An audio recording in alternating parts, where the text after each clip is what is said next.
ഭാഷയിൽ ഈ പറഞ്ഞ എവിടെ എത്ര കാലമായാലും എവിടെ സംസാരിക്കുമ്പോഴായാലും ഈ ചാലക്കുടി തൃശ്ശൂർ ആ ഒരു സ്ലാങ് ഉണ്ടല്ലോ, അത് വിട്ടിട്ടൊരു കളിയില്ല. ന്യൂട്രൽ മലയാളം പറയുന്നില്ല. ന്യൂട്രൽ മലയാളം പറയേണ്ടടുത്ത് പറയും. കാരണം ഇപ്പോ ഞാൻ ഫോക്ലോർ MPhil കഴിഞ്ഞ ഒരാളാണ്, ഗവേഷണം നടത്തിക്കൊണ്ടിരുന്ന ഒരാളായതുകൊണ്ട് തന്നെ പിള്ളേർക്ക് ക്ലാസ് എടുക്കാൻ പോകും സ്കൂൾ തലങ്ങളിലൊക്കെ. പിന്നെ കുടുംബശ്രീ പ്രവർത്തകർക്ക്, അതുപോലെ LIC പ്രവർത്തിക്കുന്ന കുറെ ആളുകൾക്കൊക്കെ ഞാൻ ക്ലാസ് എടുക്കാൻ പോകാറുണ്ട്. അവിടെ ഒരു ടീച്ചറാണല്ലോ.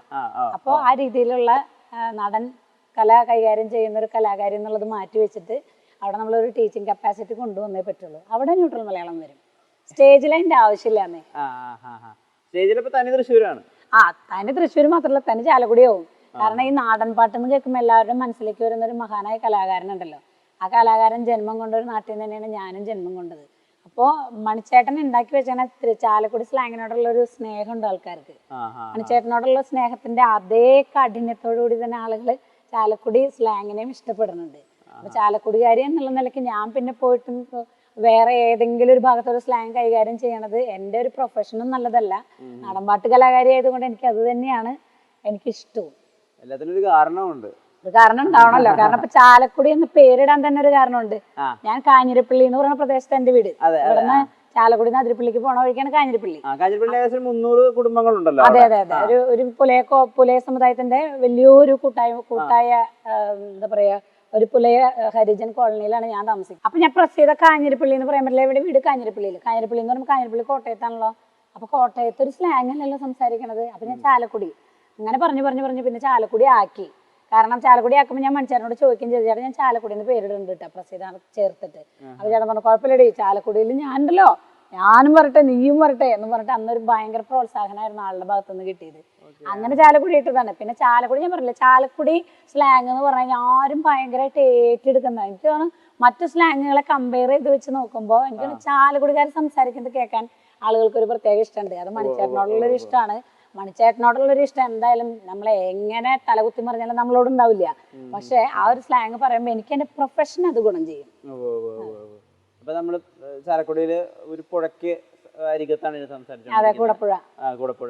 കൂടപ്പുഴയുടെ വാക്കുകൾ വരുന്ന മണിച്ചേട്ടൻ്റെ ഒരു പാട്ടുണ്ട്. അതെ അതെ അതെ. ഓടപ്പഴം പോലൊരു പെണ്ണിന് വേണ്ടി ഞാൻ കൂടപ്പുഴ ആകെ അലഞ്ഞോ നാണ്ടി. ആ കൂടപ്പുഴയാണ്. ഈ നാടൻപാട്ട് ഇപ്പൊ വലിയ പരിണാമങ്ങളിലൂടെ കടന്നു പോകുന്ന ഒരു സമയമാണ്. അപ്പൊ നാടൻപാട്ട് ഇപ്പൊ ഒരു മത്സരമാണ്. നാടൻപാട്ടിനെ വെച്ചിട്ട് ആളുകൾ പഠിക്കുന്നുണ്ട്. നാടൻപാട്ടിലല്ലേ ചേച്ചി PhD ചെയ്തുകൊണ്ടിരിക്കുന്നത്. അപ്പൊ ഈ നാടൻപാട്ട് ശരിക്കും അതിനങ്ങനെ കൃത്യമായിട്ട് രൂപം മനസ്സിലാക്കാൻ പറ്റുമോ എന്നുള്ളൊരു ചോദ്യമുണ്ട്. ഇപ്പൊ കണ്ണൂരിലും കാസർഗോഡിലും ഒക്കെ നാടൻപാട്ടുണ്ടല്ലോ. തിരുവനന്തപുരം കൊല്ലം സൈഡിൽ നാടൻപാട്ടുണ്ട്, തൃശ്ശൂര് നാടൻപാട്ടുണ്ട്. അപ്പൊ ഇതിനെങ്ങനെ ഒരു സ്റ്റാൻഡേർഡൈസ്ഡ് രൂപം കണ്ടുപിടിക്കുക? അല്ലെങ്കിൽ എങ്ങനെ? ഇപ്പൊ തെയ്യം എന്ന് പറഞ്ഞാൽ നമുക്ക് കുറച്ച് തെയ്യങ്ങളെ അറിയാം, കഥകളി എന്ന് പറഞ്ഞാലും കുറച്ച് കാര്യങ്ങളെ അറിയാം. പക്ഷെ നാടൻപാട്ടിന് അങ്ങനെ ഇങ്ങനെ 14 ജില്ലയിൽ 14 നാടൻപാട്ടൊക്കെ ഉണ്ടാവുമല്ലോ. 14 ലക്ഷം നാടൻപാട്ട്.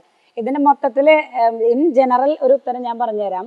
ഇതിനെ സ്റ്റാൻഡേർഡൈസ് ചെയ്യാനായിട്ട് അല്ലെങ്കിൽ ഇതിനെ ക്രോഡീകരിച്ച് എങ്ങനെയാ നാടൻപാട്ട് വന്നേ പോയേ എന്നുള്ളതൊന്നും നമുക്ക് പറയാൻ പറ്റില്ല. അത് പറഞ്ഞുതരാം. വേറൊരു കാര്യം എന്ന് പറഞ്ഞാൽ നാടൻപാട്ടിന്റെ ആദ്യത്തെ ഒരു ലക്ഷ്യം എന്ന് പറയുന്നത് തന്നെ expression of the suppressed feeling എന്നുള്ളതാണ്. ഫംഗ്ഷനാണ് അതിന്റെ.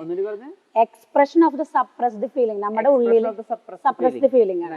ഒന്ന് എഡ്യൂക്കേഷൻ ആണ്. പിന്നെ നമ്മൾ പറയുന്ന ന്യായീകരണങ്ങൾക്ക് നമുക്ക് ഇട്ട് കൊടുക്കാവുന്ന ഒരു ഉപാധി കൂടിയാണ് ഈ നാടൻപാട്ട്. അങ്ങനെ ഒരുപാട് ഫംഗ്ഷൻ നാടൻ പാട്ട് എന്നല്ല ഫോക്ലോർ എന്ന് പറയുന്ന വലിയ വിഷയത്തിന് തന്നെ നമുക്ക് പറഞ്ഞു തരാനുണ്ട്. ഇതിലെ ആദ്യത്തെ ഒരു ഫീല് ഞാൻ പറഞ്ഞല്ലോ, ആദ്യത്തെ ഏറ്റവും മെയിൻ ആയിട്ടുള്ള ഒരു ഫംഗ്ഷനാണ് ഈ നമ്മുടെ ഉള്ളില് അടിച്ചമർത്തപ്പെട്ട വികാരങ്ങളുടെ പ്രതിഫലനം എന്ന് പറയുന്നത്. അതിന് ഉദാഹരണം നേരം പോയി പൂക്കൈത മറപറ്റി, നേരം പോയി പൂക്കൈത മറപറ്റി. ഇത് ഈ ഒരു പാട്ടെന്ന് പറഞ്ഞാൽ പണ്ട് കാലത്ത് പാടത്ത് പണിയെടുക്കുമ്പോൾ നേരം പോയിട്ടും പണിയിപ്പിക്കുന്ന പണിയാളന്മാര് എന്ത് ചെയ്യും? അവരുടെ സപ്രസ് ചെയ്തിട്ടുള്ള എക്സ്പ്രഷൻ കാണിക്കുന്നതാണ് പാട്ടിലൂടെ. ഇതൊരു ഫംഗ്ഷൻ ആണെങ്കിൽ വേറൊരു ഫംഗ്ഷൻ അല്ല, വേറെ ഫോക്ലോറിന്റെ ഒരു ക്യാരക്ടറാണ് പരിണാമങ്ങൾക്ക് വിധേയമാണ് എന്നുള്ളത്. ഏറ്റവും വലിയൊരു ഉദാഹരണം പറഞ്ഞില്ലേ, പരിണാമത്തിന് വിധേയമാണല്ലോ എന്ന് പറഞ്ഞു. ആ പരിണാമത്തിന് വിധേയമായി അങ്ങനെ മാറി വരുന്ന വലിയൊരു എക്സ്ട്രീം ലെവലിലാണ് ഇന്ന് നമ്മുടെ കേരളം പോയിക്കൊണ്ടിരിക്കുന്നത്, നമ്മുടെ ഫോക്ലോർ പോയിക്കൊണ്ടിരിക്കുന്നത്. നമ്മുടെ മണിച്ചേട്ടനെ ലോകത്തുള്ള മലയാളികൾ മുഴുവൻ ഏറ്റെടുത്തു. എന്നിരുന്നാലും കൂടുതൽ ഒരു തുള്ളി കണ്ണീര് വീഴ്ത്തുണ്ടാവുക സാധാരണക്കാരായിരിക്കും.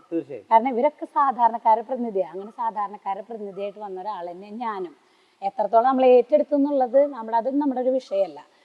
പിന്നെ പരിണാമത്തിനെ കുറിച്ച് പറയുമ്പോൾ നാടൻ പാട്ടുകൾക്ക് പരിണാമം സംഭവിക്കുന്നത് ഏറ്റവും വലിയ ഉദാഹരണമാണ് കൈതോല പായ വിരിച്ച്. ജിതേഷ് കാക്കടിപ്പുറം ചേട്ടൻ എഴുതിയിട്ടുള്ള കൈതോല പായ വിരിച്ച് പായലൊരു പറനെല്ലു മളന്ന് കാതുകുത്താനിപ്പ വരും നിന്റെ അമ്മാവന്മാരെ പൊന്നോ, കാതുകുത്താനിപ്പ വരും നിന്റെ അമ്മാവന്മാരെ പൊന്നോ.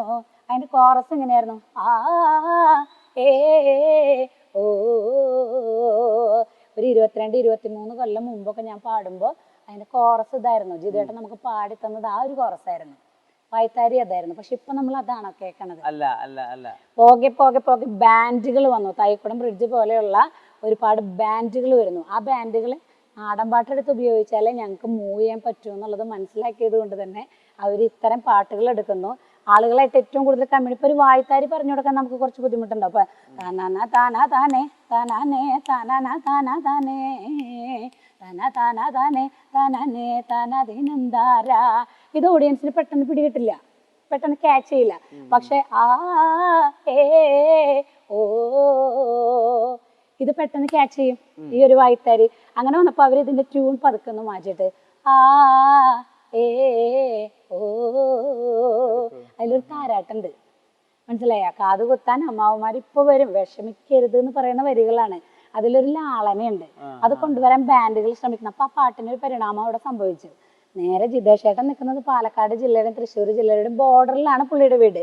അവിടെ നിന്ന് ഈ സംഭവം കേരളത്തിന്റെ എല്ലാ ജില്ലയിലേക്ക് എത്തുമ്പോൾ പതുക്കെ പതുക്കെ വരികൾക്ക് മാറ്റം വരികയാണ്. കൈതോല പായ വിരിച്ച് പായലൊരു പറനെല്ലും മളന്ന് ഞാൻ പാടിയിരുന്നത് പായലൊരു പറനെല്ലും പൊലിച്ച് കാതുകുത്താൻ ഇപ്പ വരും നിന്റെ അമ്മാവന്മാര് പൊന്നുമാരട്ടെ, കാതുകുത്താൻ എപ്പ വരും നിന്റെ അമ്മാവന്മാര് പൊന്നേ, കാതുകുത്താൻ എപ്പ വരും നിന്റെ അമ്മാവന്മാര് പൊന്നേ. ഇതൊരു പെട്ടെന്ന് മനസ്സിലാക്കാൻ പറ്റിയ ഉദാഹരണം ഞാൻ പറഞ്ഞത്.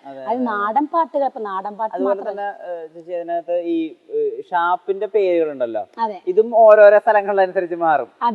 തൃശ്ശൂര് ഇപ്പൊ എന്റെ വീടിന്റെ ഒക്കെ അവിടെ ആണെങ്കിൽ അത് കുന്നത്തങ്ങാടി ഷാപ്പായി. കാരണം എന്റെ വീട് അരിമ്പൂരാണ്. അരിമ്പൂർ ചേച്ചിക്ക് ഒരുപാട് അറിയുന്ന സ്ഥലമാണ്. അപ്പൊ അരിമ്പൂര് തൊട്ടടുത്തുള്ള സ്ഥലം കുന്നത്തങ്ങാടിയാണ്. ഇത് ഓരോ സ്ഥലങ്ങളിലനുസരിച്ചും ഈ ഷാപ്പിനോട് കൂടെയുള്ള പേരും മാറിക്കൊണ്ടിരിക്കുന്നുള്ളതാണ്. തീർച്ചയായും അങ്ങനെയുള്ള ഒരു സ്വാതന്ത്ര്യം ഒരേ ഒരു മേഖലയ്ക്കുള്ള മേഖലയാണ് ഫോക്ലോർ.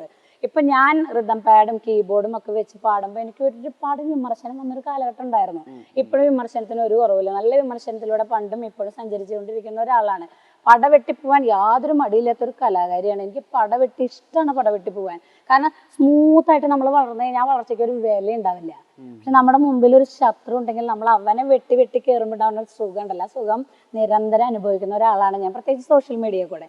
പറഞ്ഞു വന്നത് ഇത്രയേ ഉള്ളൂ. സ്ഥലം അതുപോലെ തന്നെ കാലം അനുസരിച്ച് മാറ്റം വരുന്ന ഒരു വലിയ മേഖലയാണ് ഫോക്ലോർ. അതിൻ്റെ ഏറ്റവും വലിയ പ്രത്യേകതയാണ് നമ്മളിപ്പോൾ ഏറ്റവും വലിയ ഒരു എന്താ പറയുക, അതിൻ്റെ ഏറ്റവും വലിയ തെളിവാണ് നമ്മൾ ഇന്ന് കണ്ടുകൊണ്ടിരിക്കുന്ന നാടൻ പാട്ട് സംഘങ്ങളുടെ മാറ്റം. കാരണം മുമ്പ് നമ്മളിപ്പോൾ കരിന്തലക്കൂട്ടത്തിൻ്റെ ഒക്കെ സംഘങ്ങളുടെ പാട്ടുകൾ ശ്രദ്ധിച്ചാൽ നമുക്കറിയാം. അപ്പോൾ കുട്ടപ്പൻ മാഷൊക്കെ പണ്ട് വരുന്ന സമയത്ത് ഇപ്പോഴും മാഷൊക്കെ കരിന്തലക്കൂട്ടമൊക്കെ അങ്ങനെ തന്നെ ഫോളോ ചെയ്യുന്ന ആളുകളാണ്.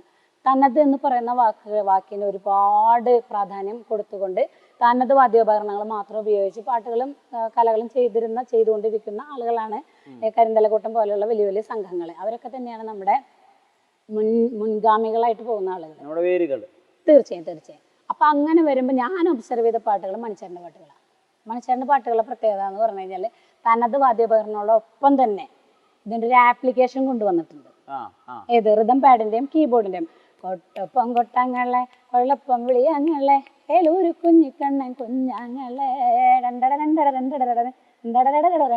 അത് ആൾക്കാരെ മനസ്സിലേക്ക് അറിയാണ്ട് അയ്യാ മ്യൂസിക് വന്നില്ലല്ലോ എന്നൊരു തോന്നൽ വരും. കാരണം ആ മ്യൂസിക്, ആ കീബോർഡിൽ വായിക്കുന്ന ആ മ്യൂസിക് വരെ വല്ലാണ്ട് ആളുകൾ ഏറ്റെടുത്തിട്ടുണ്ട്. അങ്ങനെ ഒരു വ്യത്യാസം നാടൻ പാട്ടുകൾക്ക് കൊണ്ടുവന്ന ആദ്യത്തെ ഇനീഷ്യേറ്ററാണ് മണിച്ചേട്ടൻ.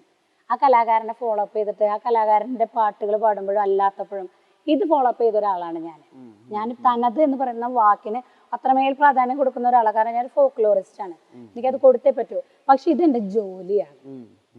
പാട്ട് പാടാന്നുള്ളത് എൻ്റെ പാഷനല്ല, പാട്ട് പാടാന്നുള്ളത് എൻ്റെ അന്ത്യാഭിലാഷമല്ല, ആദ്യാഭിലാഷമല്ല, ഒന്നുമല്ല. പാട്ട് പാടാന്നുള്ളത് എൻ്റെ പണിയാണ്, ജോലിയാണ്. എൻ്റെ കുടുംബം പോകണമെങ്കിൽ, എൻ്റെ ടീമിലൊരു 20 കുടുംബം പോകണമെങ്കിൽ, 22 കുടുംബം പോകണമെങ്കിൽ എനിക്ക് ജോലി ചെയ്തേ പറ്റുള്ളൂ. അല്ലെങ്കിൽ ഞാൻ ടീച്ചറായിട്ട് മാറേണ്ട ഒരാളാണ്. ഫോക്ലോർ പഠിച്ചിറങ്ങിയ കാരണം അത് മാറ്റി വെച്ച് പാട്ടിലേക്ക് ഇറങ്ങുമ്പോൾ മറ്റുള്ളവർക്ക് ക്ലാസ് എടുക്കുമ്പോൾ ക്ലാസ്സിൻ്റെ രീതിയിൽ പോവാം. ക്ലാസ് എടുക്കാണ്ട് സ്റ്റേജിൽ കയറുമ്പോൾ അതൊരു എന്റർടൈൻമെന്റ് മാത്രമാണ്. ആ സമയത്ത് നമ്മൾ അവിടെ ക്ലാസിന്റെ രൂപത്തിൽ ചെയ്യാൻ പറ്റില്ല. അപ്പൊ അതെന്റെ ജോലിയായി മാറുന്നു, അതിൽ നിന്ന് കിട്ടുന്ന വരുമാനം എന്റെ ജീവിത മാർഗമായി മാറുന്നു.